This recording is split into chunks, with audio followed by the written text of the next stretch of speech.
Backstage, August 1974. Las Vegas, the show just ended. Elvis Presley sits alone in his dressing room, still wearing the white jumpsuit soaked through with sweat. The applause is still ringing somewhere down the hallway, but in here the silence feels heavy. Thick, wrong. The door opens without a knock. Colonel Tom Parker steps inside. No smile, no congratulations, just those cold eyes that never quite match the rest of his face. He closes the door behind him, locks it. The room suddenly feels smaller. 5 words come out of his mouth. 5 words that have been building for 20 years. "You are nothing without me, boy." 5 seconds of silence follow. 5 seconds where Elvis has to decide something. Not about his career. Not about money. About whether he is going to spend the rest of his life as someone else's property or finally risk everything to find out who he could have been on his own. What Elvis does in those 5 seconds will define everything that comes after.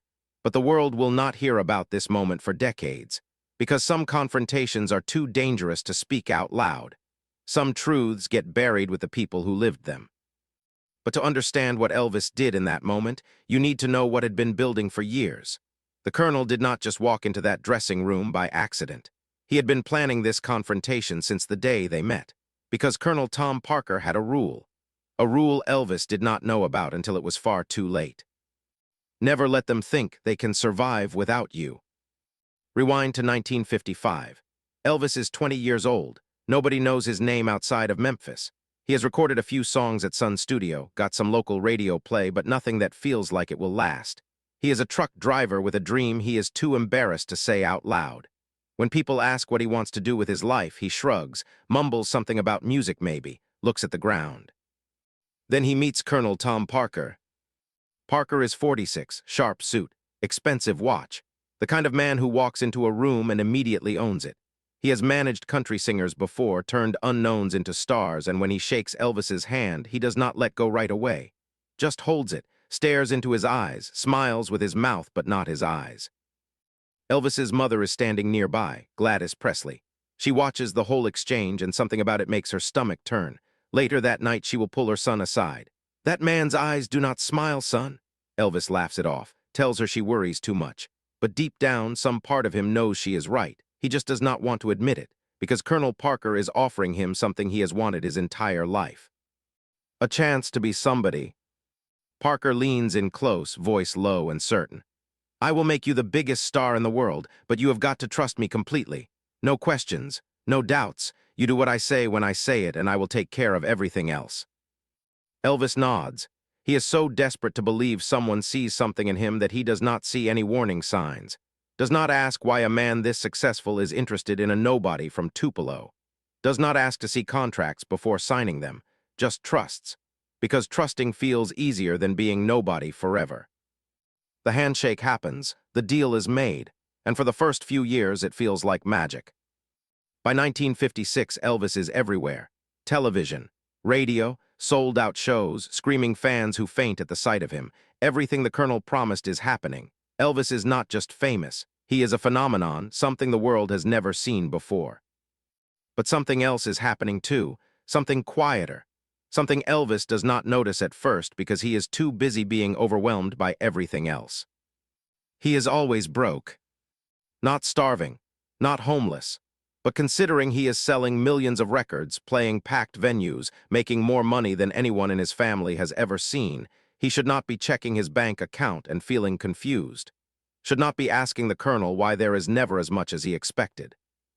The Colonel has an answer ready every time. Smooth, confident.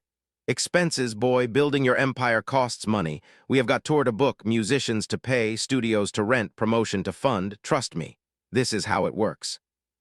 Elvis wants to believe him, needs to believe him, so he does.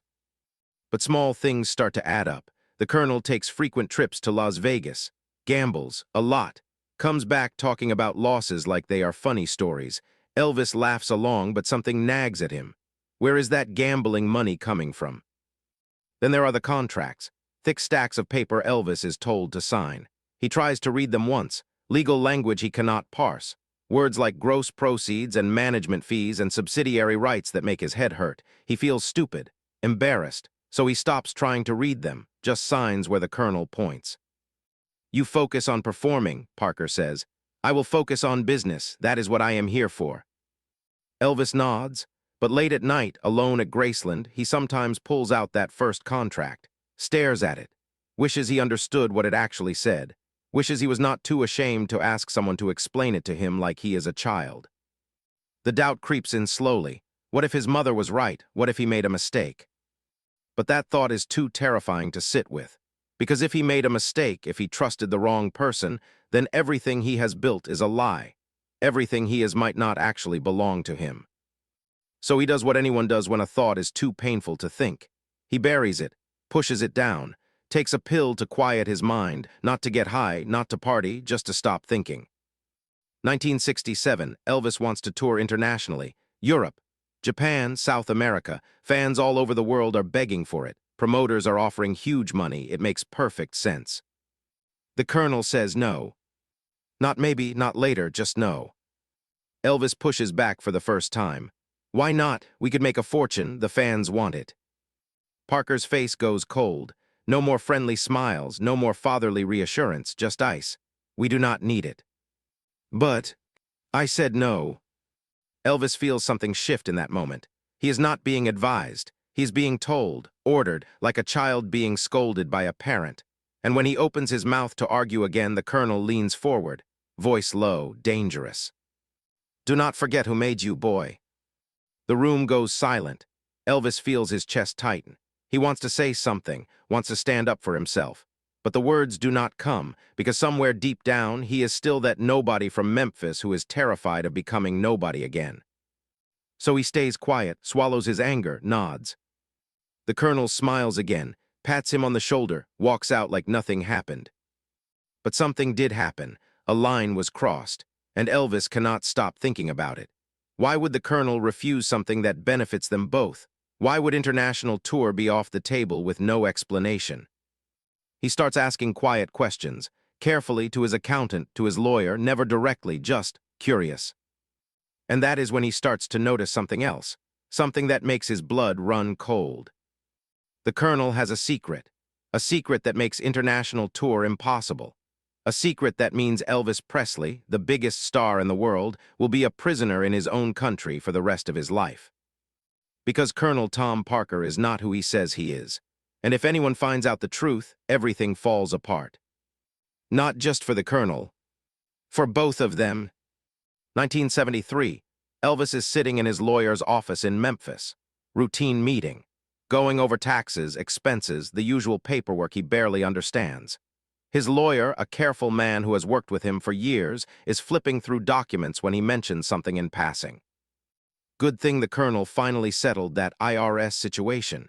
Could have been a nightmare for you. Elvis stops, looks up. What situation? The lawyer's face goes pale. He realizes immediately he has said something he should not have, tries to backtrack. Oh, nothing, just some old tax issues from before your time, already handled. But Elvis is not letting it go this time. He leans forward. What deal did the Colonel make with the IRS? Silence, the kind of silence that confirms everything you were afraid to ask. It is complicated, the lawyer says quietly. Explain it to me like I am 5 years old. The lawyer takes a breath, chooses his words carefully. The Colonel had some personal tax problems, significant ones. He used earnings from your tour and merchandise to settle them. Structured it as management expenses so it would not raise flags. Elvis feels the room tilt. My earnings paid his tax debt. It is in the contracts, technically legal, but not standard practice. Not standard practice. That phrase sits in Elvis's chest like a stone. He asks the next question even though he already knows the answer is going to hurt. How much does the Colonel take, percentage-wise? The lawyer does not want to answer. Elvis can see it in his face, but he does anyway. 50% of gross. 50%, not of profit, of everything that comes in before expenses are paid, before anyone else gets a dime. The Colonel takes half. Elvis has been in this business long enough now to know that managers usually take 10, maybe 15%. Of net income, not gross. 50% of gross is unheard of, borderline theft, and it has been happening for nearly 20 years. He sits there trying to process it, trying to add up in his head how much money that actually is, how much he has made the Colonel, The number is too big to grasp. Millions, tens of millions. The lawyer is watching him carefully. Elvis, if you want to explore your legal options. Get out. What? I need to be alone, please. The lawyer gathers his papers and leaves. Elvis sits in that office for another hour, staring at nothing. He does not cry yet, does not scream, just sits with the weight of it.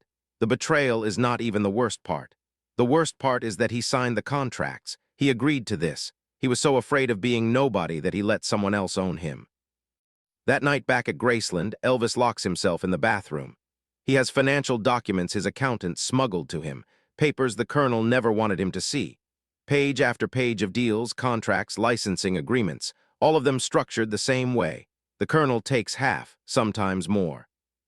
Elvis does the math, goes through years of earnings, show by show, record by record, and the numbers do not lie.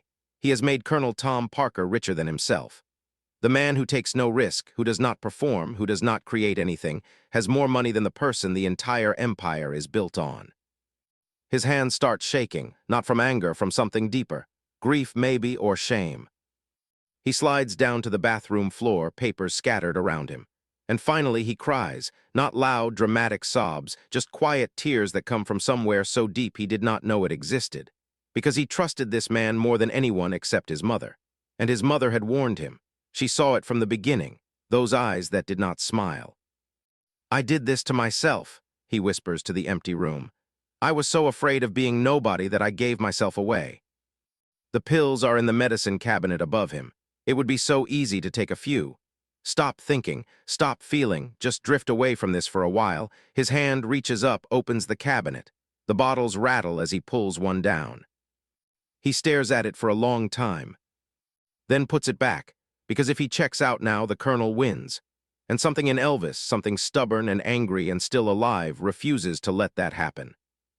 2 days later, the Colonel shows up at Graceland, unannounced, uninvited. He walks in like he owns the place. In a way, maybe he does. Elvis has started to realize just how much the Colonel controls, not just the business, everything. They sit in the living room. The Colonel is smiling, friendly, like nothing is wrong. Heard you have been asking questions, son, talking to lawyers. Elvis does not smile back. I have been reading contracts. Good, man should understand his business. 50%, Colonel.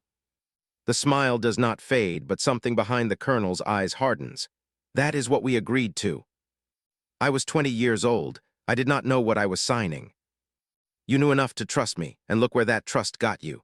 Biggest star in the world, living in a mansion. Women, cars, anything you want. You are welcome, by the way. Elvis feels his jaw tighten.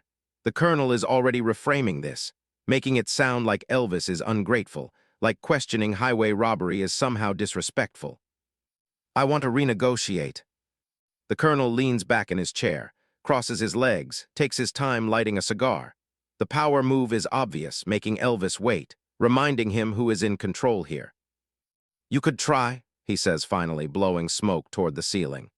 You could hire a team of lawyers, spend years in court, tie up every contract, every trademark, every piece of your name in litigation. And maybe, if you are lucky, in 10 or 15 years, you will win some of it back. He leans forward now, eye contact, cold and direct. But here is what happens while you are fighting me. You do not perform, because I will make sure every venue, every promoter, every network knows you are a legal liability. Nobody books you. Nobody plays your records. You sit at home, getting older, watching your career die while lawyers argue about percentages. The threat is not even veiled. It is right there, out in the open. And Elvis realizes with sickening clarity that the Colonel is right. He could fight, but fighting means losing everything. The stage, the music, the only thing that still makes him feel like himself. The Colonel stands up, adjusts his jacket, smiles again like they just had a friendly chat about the weather. Or we keep doing what we have been doing, you keep being Elvis Presley, I keep making us both rich, and we forget this conversation ever happened. He walks toward the door, stops, turns back. Oh, and Elvis, fire me if you want, but remember, I do not just manage you, I own pieces of you. Your image, your name, the trademark, the brand. You are Elvis Presley because I made you Elvis Presley. Walk away from me and we will see who you really are without it. The door closes. Elvis sits alone in the living room, feeling the walls of the cage he never realized he was in. He is the most famous person on the planet. Millions of fans, unimaginable success, and he cannot leave, cannot escape, because every contract he signed was a brick in a prison he built himself. But Elvis is not done yet. He might be trapped, but he is not surrendered. Late that night, he makes a phone call, a lawyer in New York, someone outside the Colonel's circle, someone who might actually help. The conversations start quietly, secretly. Elvis meeting with attorneys, trying to understand if there is any way out. Any loophole, any clause, any legal strategy that could free him without destroying everything. And that is when he learns the other secret, the one that explains everything, why the Colonel will never let him tour internationally, why he cannot leave the country, why this man holds on so desperately to a client he treats like property. Colonel Tom Parker is not Tom Parker. His real name is Andreas Cornelis van Kuijk. He is an illegal immigrant from the Netherlands, no passport, no legal documentation. He entered the United States decades ago and never left because leaving means he cannot come back. His entire identity is a fabrication. His entire life is a lie. And if Elvis fires him and goes international without him, if Elvis becomes bigger than the Colonel can control, the whole con collapses. The IRS investigates. Immigration investigates. The truth comes out. And the man who has spent 30 years pretending to be an American war hero goes to prison or gets deported. The Colonel is not just exploiting Elvis. He is using him as a shield. As long as Elvis needs him, as long as they are locked together, the secret stays buried. Elvis sits with this information for weeks, trying to figure out what to do with it. He could expose the Colonel, destroy him, but that means destroying the empire they built together. That means admitting to the world he was conned. That means losing everything anyway. So he makes a different decision, a dangerous one. He is going to give one final performance, and he is going to use it to send a message the Colonel cannot ignore. A message that says, "I know what you are, and I am not afraid anymore." But the Colonel has one more card to play, and it involves the one person Elvis loves more than music, the one person whose safety the Colonel can threaten without saying a single word. August 1974, International Hotel, Las Vegas. Elvis has been performing here for weeks. Same stage, same songs, same routine, but tonight is different. The audience does not notice, but the Colonel does, because Elvis has changed the setlist. Small things, subtle things. A song the Colonel told him not to perform. A lyric altered to mention freedom instead of love. A moment between songs where Elvis talks to the crowd about control, about owning yourself, about not letting anyone tell you who you are. The audience cheers. They think it is just Elvis being Elvis. Spontaneous, charismatic. They have no idea they are watching a message being delivered in real time. A message meant for one man sitting in the back of the showroom with his arms crossed and his face carved from stone. The show ends, applause crashes like a wave. Elvis takes his bows, waves to the crowd, and walks off stage. His heart is pounding, not from performing, from what he knows is coming next. He goes to his dressing room, sits down, still wearing the jumpsuit soaked through with sweat. He knows the Colonel will come, knows there will be a reckoning, and for the first time in 20 years, he is not afraid of it. The door opens without a knock. Colonel Tom Parker steps inside. No entourage, no bodyguards, just the two of them. He closes the door behind him, locks it. The sound of the lock clicking feels final, like a coffin lid shutting. The Colonel does not yell, does not need to. His voice is low, controlled, more dangerous than shouting could ever be. What the hell was that? Elvis looks at him, says nothing. I told you not to do those songs. I told you to stick to the approved set. You think you can just ignore me now? Still, Elvis says nothing, just stares, calm, steady. The silence stretches out between them and the Colonel's face starts to change. The mask is slipping. The friendly manager, the fatherly figure, the man who always has a reassuring answer, that version is gone. What is left is something colder, meaner. You are nothing without me, boy. There it is, the thing he has been implying for years, finally said out loud. The threat that has lived underneath every conversation, every contract, every decision. You are nothing. You need me. You cannot survive without me. 5 seconds pass. Elvis does not flinch, does not look away, does not defend himself or argue back. He just sits there, breathing slowly, staring into the eyes of the man who has controlled his entire adult life. And in that silence, something shifts. The Colonel sees it, he can feel it. Elvis is not scared anymore. That terrifies him more than any argument ever could. Elvis stands up, slowly, deliberately, walks past the colonel toward the door. His hand reaches for the handle. He pauses, turns back. "Get out." The colonel laughs, actually laughs, like this is a joke, like a child is having a tantrum. "You do not mean that." "I mean every word." Elvis's voice is quiet but steady. No anger, no hesitation, just certainty. "I will see you in court." He opens the door, stands there, waiting. The colonel does not move at first. He is still trying to process what is happening. This is not how this works. Elvis does not give him orders. Elvis does not dismiss him. 20 years of control do not just evaporate in a single conversation. But they did, and both of them know it. Parker finally walks toward the door, stops right in front of Elvis, close enough that Elvis can smell the cigar smoke on his breath. "You are making the biggest mistake of your life." "Maybe," Elvis says, "but at least it will be my mistake." The colonel leaves, the door closes, and Elvis stands there alone in the sudden quiet, feeling something he has not felt in decades. Relief. But the war is just beginning. Within days, the colonel starts making moves, calling people in Elvis's inner circle. The Memphis Mafia, the musicians, the backup singers, anyone who has been on the payroll. He does not threaten them directly, does not have to, just reminds them who writes the checks, who books the gigs, who controls access to the money. "Elvis is going through something," he tells them. "Stress, pills, you know how he gets. I need you all to keep me informed. If he is meeting with lawyers, if he is making plans, I need to know, for his own good." Some of them refuse. Jerry Schilling, Red West, a handful of others who have been with Elvis since the beginning. They stay loyal to the man, not the paycheck. But others fold. Not because they are bad people, because they have families to feed, because loyalty does not pay the mortgage. Elvis starts to notice little things, conversations that stop when he enters a room, people who suddenly have excuses when he wants to talk privately.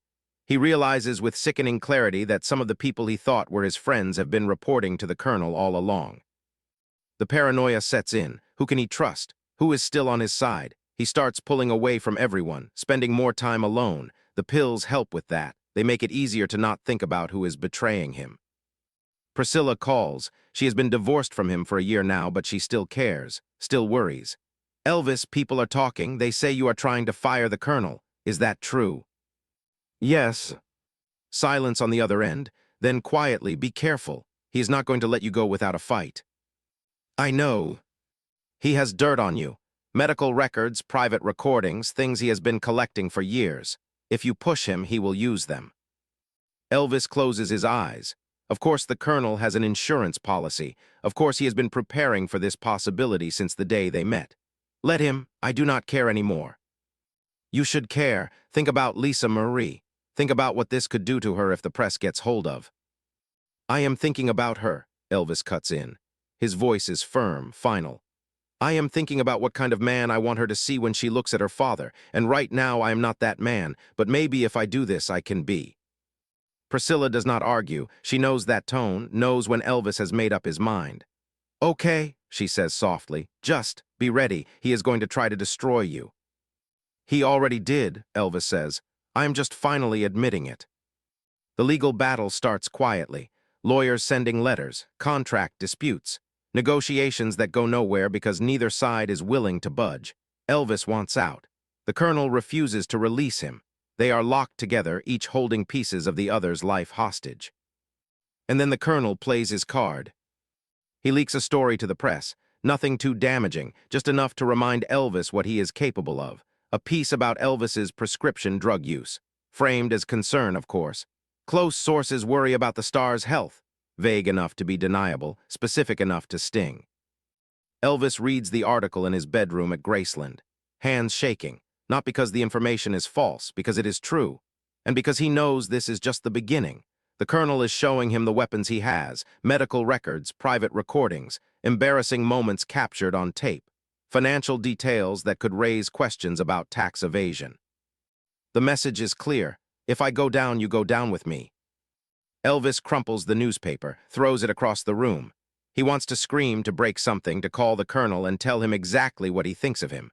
But he does not, because losing control is what the colonel wants. proof that Elvis is unstable, proof that he needs a manager to keep him in line. So instead, Elvis picks up the phone, calls his lawyer. "I do not care what it costs. I do not care how long it takes. Get me out of this contract." The lawyer's voice is hesitant. "Elvis, if he releases everything he has on you, it could destroy your career, your reputation, everything." "Then let it burn," Elvis says. "I would rather be nothing and free than famous and owned." Months pass. The battle drags on. Neither side wins. The Colonel cannot force Elvis to perform, but Elvis cannot escape the contracts. They are stuck in legal limbo. And the whole time, Elvis is getting sicker. The pills are not just for sleeping anymore. They are for pain, for anxiety, for the crushing weight of everything falling apart. He performs when he has to, goes through the motions, but anyone watching closely can see the difference. He is not present anymore, not fully. He is somewhere else. Somewhere inside himself where the Colonel cannot reach. Late one night in 1976, Elvis sits alone at Graceland. 2 years since the confrontation, 2 years of fighting, and he is so tired. Tired of the lawsuits, the betrayals, the constant weight of trying to break free from something that will not let him go. He thinks about those 5 seconds, that moment in the dressing room when he chose silence over rage, dignity over destruction. He thought that was the moment everything changed, the moment he finally stood up for himself. But now he wonders if standing up was enough, because he is still trapped, still bound by contracts he cannot break, still performing inside a cage he helped build. Maybe freedom is not something you win. Maybe it is something you die trying to reach. The Colonel did not come to the confrontation to apologize. He came to remind Elvis of the truth they both knew. That no matter how famous you are, no matter how loved, if someone else owns your name, they own you. And some prisons do not have doors. August 16, 1977. Elvis Presley is found dead in his bathroom at Graceland. He is 42 years old. The official cause is heart failure. The real cause is more complicated. Years of prescription drugs, yes, but also years of exhaustion. Years of fighting a battle he could never win. Years of being trapped inside a life that looked like freedom from the outside but felt like a cage from within. The world mourns. Fans gather outside Graceland, crying, holding candles, unable to believe that the king is gone. Radio stations play his music on repeat. Television networks interrupt programming with breaking news. Presidents issue statements. The grief is global, overwhelming, unprecedented. And Colonel Tom Parker, he calls a meeting. Not a memorial planning session. Not a conversation about how to honor Elvis's legacy. A business meeting about merchandise, about licensing, about how to capitalize on the death of the man he spent 20 years controlling. The Colonel sits at a conference table surrounded by executives and lawyers, and his first words are not about loss or grief or the end of an era. They are about money. We need to move fast, strike while the iron is hot, in memory of Elvis products. T-shirts, posters, commemorative albums, get everything ready to ship within the week. Someone in the room, one of the younger executives, looks uncomfortable. Should we not wait? Out of respect. The Colonel does not even pause. Respect does not pay the bills. Elvis is worth more dead than alive. We are going to make sure we do not waste that. Worth more dead than alive.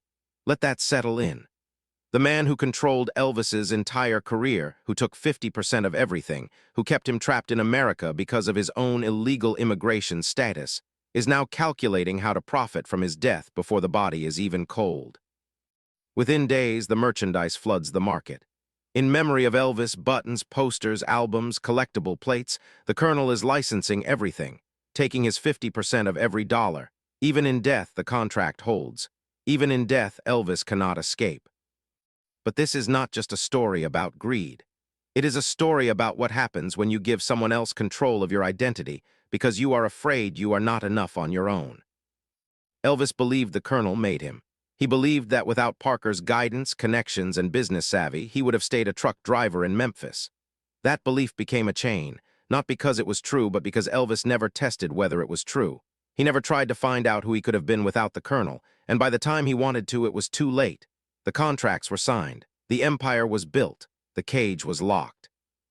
The tragedy is not that the Colonel was greedy. Plenty of managers are greedy. The tragedy is that Elvis died still believing he needed him. Still believing, on some level, that he was nothing without the man who took everything from him. That is the Colonel's greatest con. Not stealing Elvis's money, stealing his belief in himself. After Elvis dies, his estate is a mess. The Colonel still controls most of the merchandising rights, image rights, and licensing deals. Graceland is hemorrhaging money. The IRS is circling. And Elvis's only heir, his 9-year-old daughter Lisa Marie, stands to inherit almost nothing because her father died financially entangled with a man who refuses to let go even from beyond the grave. Priscilla Presley steps in.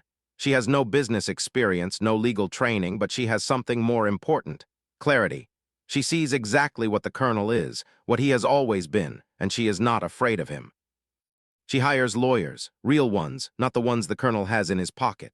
She starts going through every contract, every deal, every licensing agreement, looking for a way to break free. It takes years. Depositions, court battles, financial audits. The Colonel fights every step of the way, claims he is owed his percentage, claims the contracts are ironclad, claims he made Elvis and deserves to profit from that creation forever. But Priscilla does not back down. She keeps pushing, keeps fighting, keeps unraveling the web of deals that the Colonel spent decades spinning.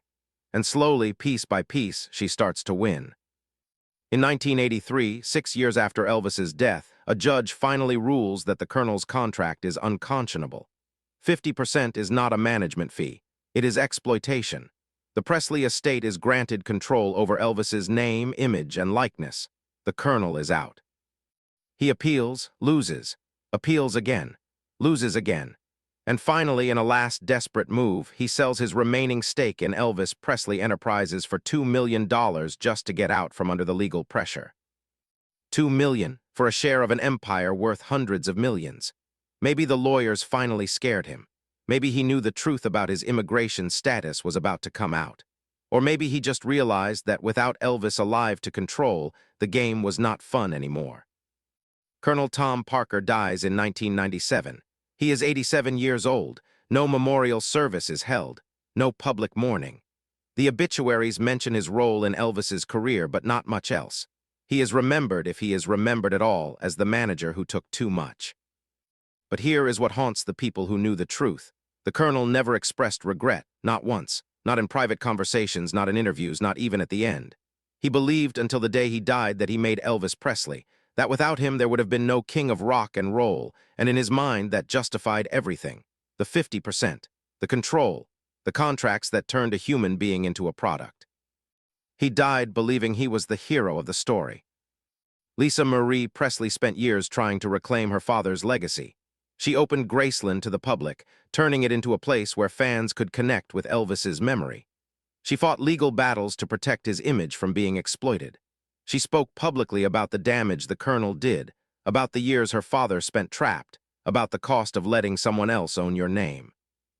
And then in January 2023, Lisa Marie died. 54 years old, heart attack, gone. She spent her whole life trying to undo what the Colonel did, trying to free her father's legacy from the grip of a man who saw him as nothing more than a revenue stream. She won some of those battles, but the war never really ended, because the damage was already done. The years her father could have spent free, he spent fighting. The joy he could have felt, he spent medicated and numb. The life he could have lived, he spent owned. You cannot get that back, not with court rulings, not with money, not with memorials. So here is the question that matters, the one that sits at the center of this whole story. How many artists right now are in the same trap? Different names, different managers, different contracts, but the same structure. Sign away control when you are young and desperate. Get famous. Realize too late that you do not own yourself. Try to break free. Discover the cage is stronger than you thought. It is still happening. Record labels that own masters. Management companies that take unconscionable percentages. Contracts written in language designed to confuse. Young artists who are so afraid of being nobody that they sign anything put in front of them. The Colonel did not invent this system. He just perfected it. And the music industry learned from him. Learned that if you can convince someone they need you, you can take everything. Elvis's story is not a cautionary tale about one bad manager. It is a blueprint that is still being used. And the saddest part? Most of the artists do not even realize they are trapped until it is too late, until they are too famous to walk away, too financially entangled to break free, too exhausted to fight. The Colonel did not kill Elvis with greed. He killed him with a lie. The lie that Elvis needed him to be Elvis. That without Colonel Tom Parker there would be no king. That the man who created the music, who moved his hips and changed the world, who had the voice and the charisma and the raw talent, was somehow less important than the man who booked the shows. Elvis died believing that lie. And maybe that is the real tragedy, not the pills, not the heart failure, not even the exploitation. The tragedy is that Elvis Presley, one of the most talented performers who ever lived, died without ever knowing if he could have made it on his own.